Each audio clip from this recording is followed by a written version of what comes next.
Hey there, welcome back. If you are loving these messages and this time together, go ahead and make sure that you hit that subscribe button. Just going to gently cleanse our auras, cleanse any negative energy that might be sitting within our bodies. Just inside your mind, just accept this cleansing.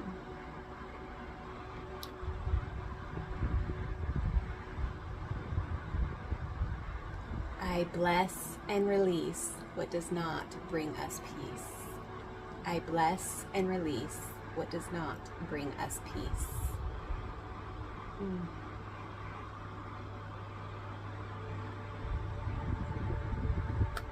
Happy August, you guys. I really cannot believe that we are here already. If you are like me and time seems like it is just going at hyper speed, whoa, like buckle up for the rest of the year. It's gonna be a whirlwind. So I wanted to tap in and see what the energy for the month of August is gonna be for us. Okay, I'm going to start off by pulling two oracle cards, one from Work Your Light and the other from Witch's Kitchen, to set the tone.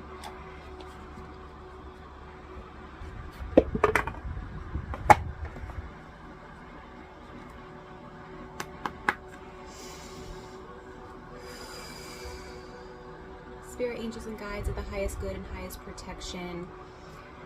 What is the energy for August for us, Spirit? What is the energy for August for us? Thank you.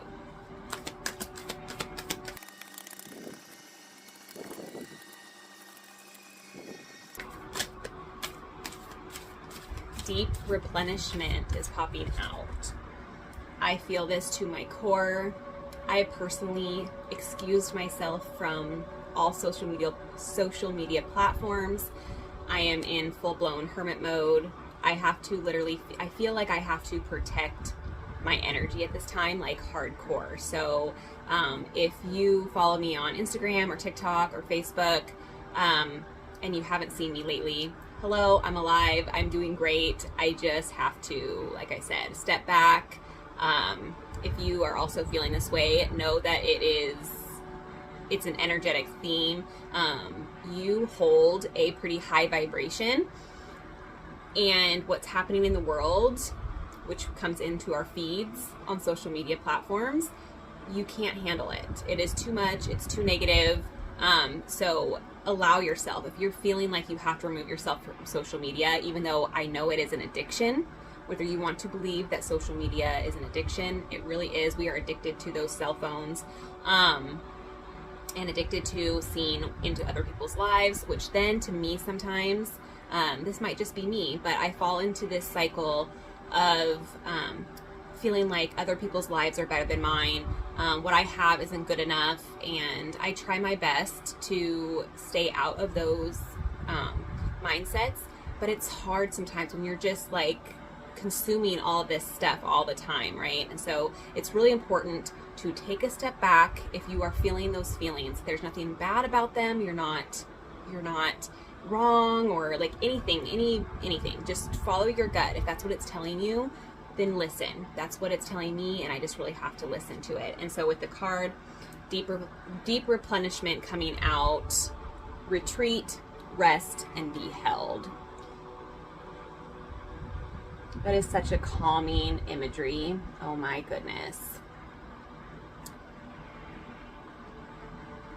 It gives me all the chills. Oh.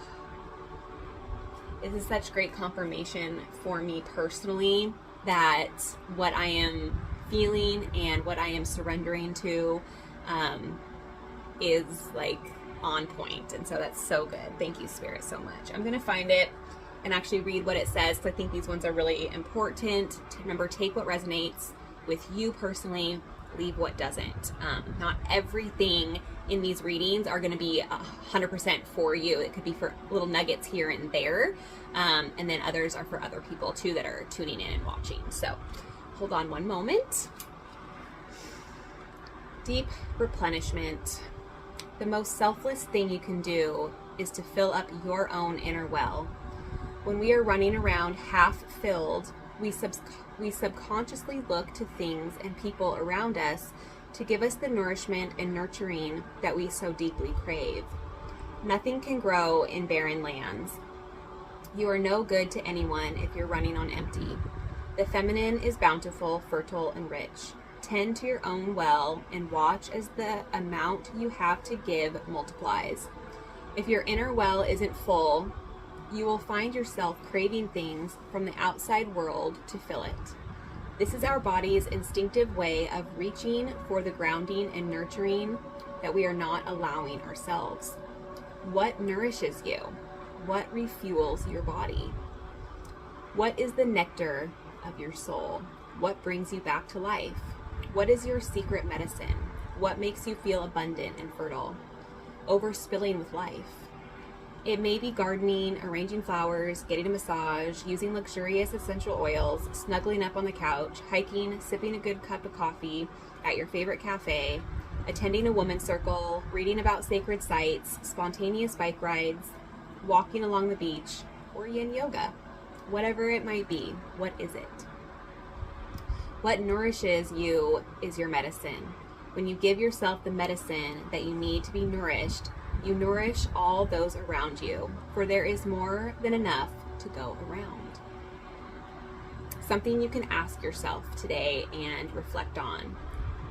Do something that deeply replenishes you today. And if you don't know what that might be, sit and reflect on moments in your life where you felt so nourished, so at peace, and what were you doing in those times? It's taken me a really long time to allow myself what really fuels me. And I was just talking to my husband about this because there's a part of me that feels like this judgment, this pressure that if I literally take a day to lay in bed and watch TV or watch YouTube videos or whatever it might be, read a book, I love spending an entire day in bed. It's what fuels me. It's what refuels me. It's what makes my nervous system at rest. And I was telling him that one of my favorite things when there was a time period where I was just single for like 6 months. And I loved that I had no pressure from any other person to make me feel bad for laying around on my couch or on my bed in the comfort of my own apartment. Like, I just had that space to be me and to do exactly what I wanted to do in that moment without pressure. And I'm not saying that my husband pressures me. I'm not saying that your significant other pressures you or anybody, but it's an internal thing. It's a story that I'm making up inside my head, right? So it's actually allowing myself to not have those negative thoughts, like telling myself literally, Matt has never made you feel like you can't do this. Why are you making it up in your head? Having these conversations with yourself is so important because a lot of time we have inner dialogue that hasn't actually happened in the reality, but then we act out of them. So really sit with yourself and allow yourself to do exactly what it is that's going to refuel you. What's going to fill your cup and overspill so you have enough energy and love and compassion and grace for everybody else that comes into your daily life, okay? That is so powerful. What a beautiful start to this reading. Deep replenishment. All right. Let's see what the Witch's Kitchen. These ones are pretty fun. I haven't played with these ones very much. So let's get into it. Let's give it a quick shuffle. These ones are huge. So they're really hard for me. They have pretty little hands, and so these are like massive cards. Like, Okay, so I'm just gonna do a 3-pile split here and take the top one. We have the onion with tears. I love the like apothecary aspect and vibe of these ones so much. Tears. So I'm feeling like there's been a lot of tears, a lot of emotion being shed or needing to be shed is what I'm feeling with this. And oh, tears might be your medicine is what just popped in my head. So whoa. There, dry your tears. My strength will banish any fears.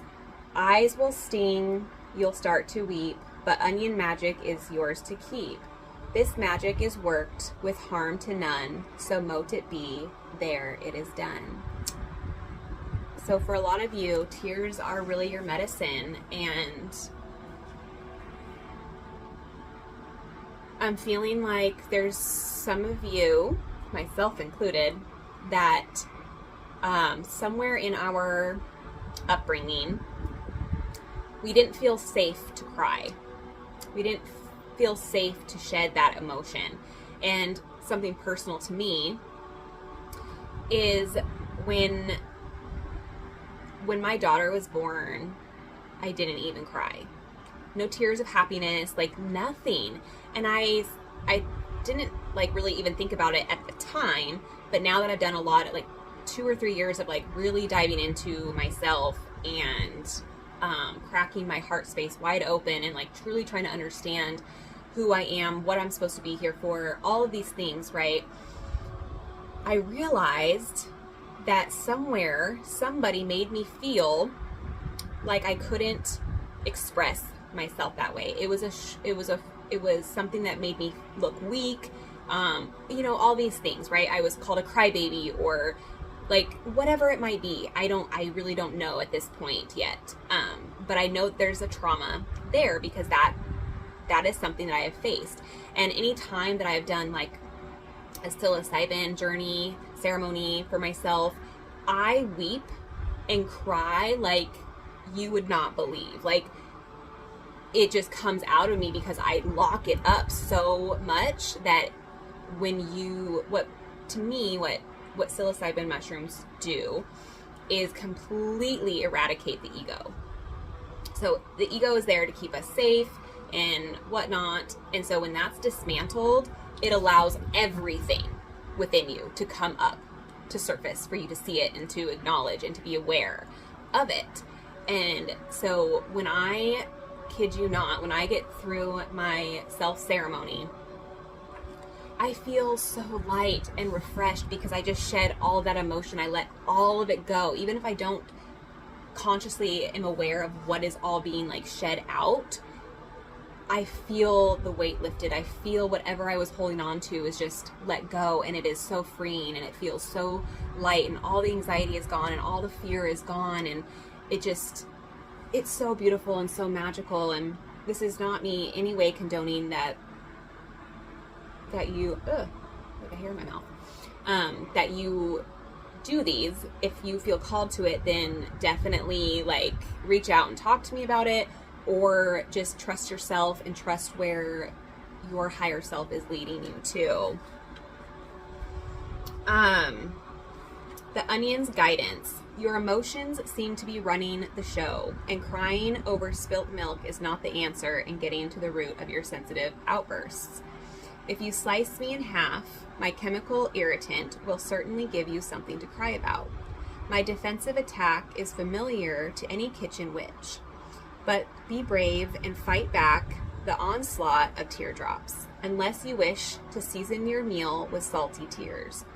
Instead, use my pungent, aromatic flavor to transform any dish, and after consumption, you will find that you have the power of banishment upon your very breath.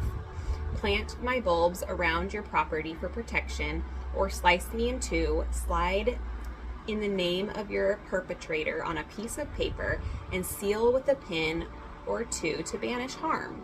I'll soak up negativity, strengthen your immune system, and heal your wounds. And because I grow so quickly, I am a wizard at accelerating the potency of fertility spells. Now, that's definitely not something to cry about.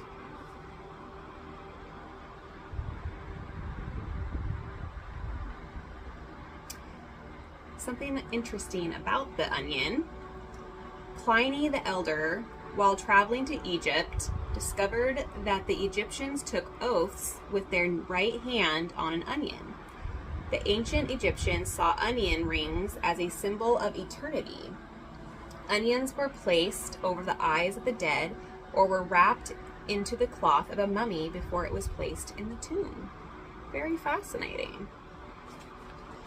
All right. Deep replenishment and tears. Let's pull 3. We're going to pull 3 tarot for past, present, and future.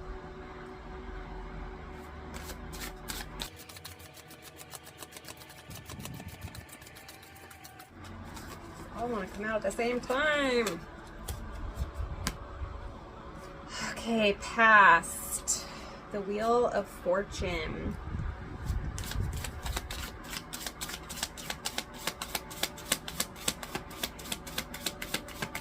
So things are really shifting for you at this time, and you can feel it on a deep level. Whether you know what the shift is going to bring, you feel there's a shift upon you.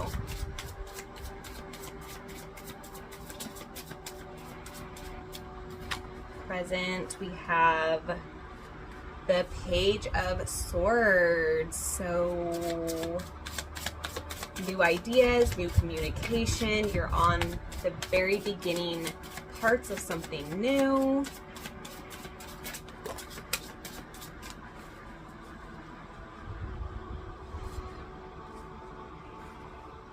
And we have the Queen of Cups in the future with the Page of Cups and the Devil. So I'm really feeling with this Devil card coming out for future, there's nothing scary about the Devil card in tarot. The Devil card is like our shadow, our darkest moments, things like that. And so in order for us to evolve and shift into the light, we have to conquer the dark. And a lot of the times, a lot of the scary moments we've endured, a lot of the trauma that we've endured, we don't want to bring them back up and look at them. We don't want to relive them, if you will. So, but they're needed. So if you are avoiding certain things in your life, those are going to come up. They're going to be brought to your forefront so you can then alleviate them. Okay, and then we have the Queen of Cups and the Page of Cups. So the Queen of Cups energy is all about very nurturing and... Okay, I am just going to read this one. I am really trying to learn tarot. And some days it comes so intuitive and I can just understand it. And then other times it is really a struggle. So I'm learning. Please don't judge me. But the Queen of Cups is all about intuition, emotion, compassion, and very nurturing. So it says the intuitive and empathetic Queen of Cups has natural psychic abilities, which help her easily sense the needs of others. This ability to truly understand others and to engage with them in a nurturing and compassionate way means many are drawn to her and her wisdom. Her guidance and advice deals with the sensitive topics, and her insights and wise counsel provide the right solutions. She is mindful not to take on the energetic burdens of those she cares so deeply for. Listen to your heart and be gentle with yourself and others. So there might be things in your reality that are needing you to come at them with compassion and gentleness, especially with the devil coming up. So there might be some really not so easy things, topics coming up for you to resolve and to let go and or to surrender to, whatever it might be. And so the Queen of Cups is really saying, like, be compassionate, be nurturing to you and others, and be gentle. You might be coming into your psychic abilities, your intuition's coming back online. This is really guiding you to trust your intuition and to trust your higher self, that soft, subtle voice that comes in with any decision that you're about to make. You hear this inner dialogue, or most of us hear this inner dialogue. The really like fearful, anxiety-ridden voice, that's your ego. You want to kindly ask your ego to step aside and let your higher self take over, okay? Literally say that to yourself. It's okay to talk to yourself. You're not crazy or anything like that. We have to communicate with our soul within our bodies, okay? And then the Page of Cups, Page is always like the start of something. It's like the baby version, if you will. And then you go to like the Knight, right? Which is like the more mature version. So the Page of Cups is all about like the messenger, inner child, dreams, curiosity, unexpected and delightful new possibilities lie around the corner. So it's very like, I'm seeing like you have some shadows within your inner child. So don't be surprised if like a lot of your dreams or memories are starting to come to the forefront of when you were a child, or like early teenage years, things that you endured, maybe things you didn't really remember happened are starting, like you're starting to get these new memories and you're needing to sit with them. They might be kind of like, they might be kind of jarring or like startling, like, oh my God, that happened to me. I had no idea. Like, that makes so much sense why I operate this way.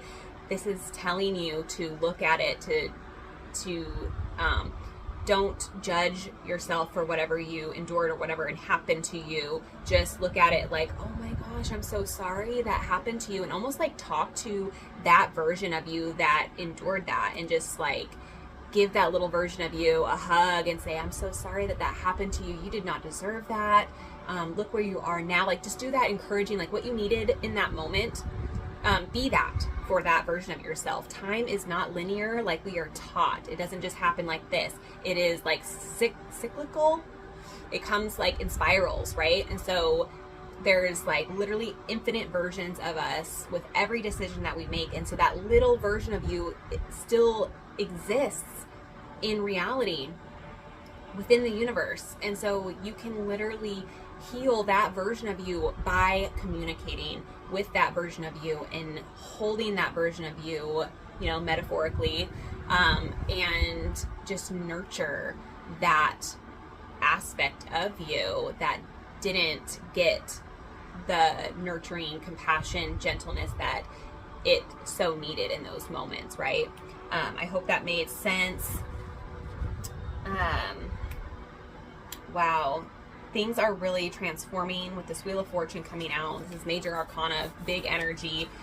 Things are shifting from your past. Like you are literally leaving the shit from the past in the past now. You're kind of like graduating, if you will. Like you're like, okay, this past mentality, this past mindset, this past whatever isn't serving me, thinking about it anymore. And you're like finally shifting out of focusing on past things and looking for like the brighter future, which with the Page of Swords, there's like new ideas, new communication, just you're starting this new endeavor somewhere, this newness, especially with the Page of Cups. There's just like this new baby like thing, you know, about to sprout. Like if you think about like a plant, if you will, a plant has like, you know, the little seed and then it like sprouts. I feel like the page is like the little sprout, right? That's just how the vibe for me, it feels like. So that page energy is just this like little baby sprout, and it has so much more to learn and grow and things like that. So I really want to encourage you to just sit with yourself, put every distraction away for 30 minutes and just sit with your own energy. And I know it can be so hard for some people because we're not used to it, but just sit with yourself, allow whatever thoughts are gonna come out. If you need to like go for a walk, go for a 30-minute walk, but with no music, nothing, so you can just really like hear your heart and your soul and what it needs from you. Okay, our bodies are always communicating with us, and see where you need to nurture yourself. We are in a phase, the month of August is about deep replenishment, allowing the emotions to flow, allow what needs to come up, face them with compassion and grace, nurture the people that you love, and yeah. Okay, now this is something different. I'm gonna pull a card from this intimacy box. Intimacy is not always sexual. This has really helped me and my husband communicate more, talk about things. They're really cool questions. So I'm just gonna pull one, ask the question.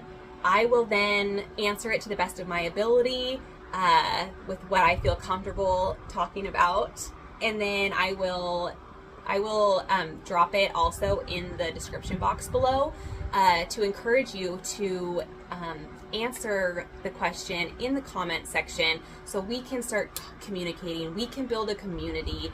I know that it can feel so alone, so lonely on this journey of self-discovery and awakening, and I am really searching for my soul tribe, the ones that just get me and understand what I see and what I know within myself too. And so if that's you, comment below, community, and let's get together, let's chat, let's do the dang thing. All right, on a scale of 1 to 10, how comfortable are you with public displays of affection? Explain. So for me, I am pretty comfortable. So I would say I'm like an 8. I would categorize myself as an 8. Like, I don't mind public display of affection as long as it's not like raunchy or super sexual. I think those kinds of things, that kind of intimacy shouldn't be out for the public to see. Honestly, that's something very sacred between you and your partner. But I love seeing people hold hands and kiss and just be like so enthralled with each other. I don't mind that aspect of public displays of affection. I think it's important for people to see those kinds of love relationships and to know that it's possible, because I know that not all people are in relationships where they feel safe to display public affection. So I would categorize myself as an 8. So again, on a scale from 1 to 10, how comfortable are you with public displays of affection? Let me know in the comments below and explain if you want to. No pressure, but I would really love to get like conversations going and just really build this community. So, all right, you guys, thank you so much for tuning in. Again, I wanted to let you guys know my Etsy shop is up and going. I am creating and I am so happy with what is coming out. I have a few of my custom bracelets on right now. I made this one for myself. It is the I Am collection. I am enough. And it just is there to daily remind myself that I am enough just as I am. I don't need to change for anybody. If I do feel like if there's a change that needs to be had, it's for myself and only myself. So if you feel called to go browse my online boutique, go ahead and do so. I would greatly appreciate it. Any shares would be greatly appreciated. It just really helps my business grow and allows other people to see my content and my creations. So if you haven't already, go ahead and like this video. It allows other people to have access to these messages, and you're just really helping me branch out. So thank you so much. I will catch you on the next one, and I hope you have a fabulous, fabulous August. I love you guys so much.